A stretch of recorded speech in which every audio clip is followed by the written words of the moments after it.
Dames en heren, ik ga onverbloemd reclame maken voor Curaçao als land, als eiland, om zaken mee te doen. En ik weet waar ik het over heb, want ik heb een lange historie op Curaçao. Ik heb er gewoond, mijn dochter is er geboren, ik heb er nog steeds een huis, etc.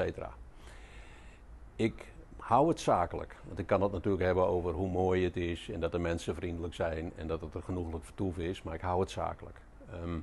Als je kijkt naar de markt zelf, 165.000 inwoners en een half miljoen toeristen, dan is Curaçao een MKB-markt. Als je kijkt naar het gebied waar het in ligt, Latijns-Amerika, Caribisch gebied, dan is het ook een markt voor grotere bedrijven. Bijvoorbeeld Damen Shipyards heeft nu zijn onderhouds- en reparatiefaciliteit voor het westelijk halfrond op Curaçao. En dat zie je in de historie heel veel terug. Zo heeft Shell in de tijd ook zijn raffinaderij op Curaçao opgericht. En je ziet het op allerlei gebieden, zie je dat terug. Dus het is een MKB-markt en een markt voor grotere bedrijven die iets willen in de regio.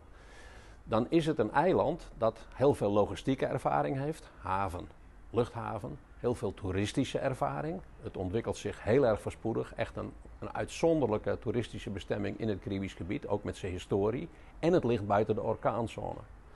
Het heeft een industriële ervaring met zijn raffinaderij en het dok.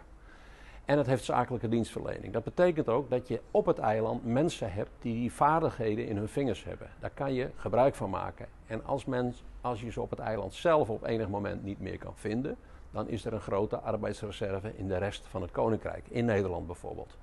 Kortom, er zijn heel veel mogelijkheden op Curaçao. Toerisme, denk ik, gaat zich nog veel verder ontwikkelen. Het nieuwe kabinet heeft het plan om ook infrastructuur aan te passen en aan te leggen. Ik denk dus dat er voor heel veel verschillende ondernemers in Nederland, verschillende sectoren, heel veel mogelijkheden zijn. En ik hoop dat de Nederlandse ondernemers op een zakelijke manier, natuurlijk, altijd zakelijk, toch eens even goed naar Curaçao willen kijken. En daar ook rekening houden met het feit dat het in de regio een toonbeeld is van stabiliteit en rechtszekerheid. Want het is onderdeel van het Koninkrijk. Kortom, ik beveel Curaçao in uw aandacht warm aan.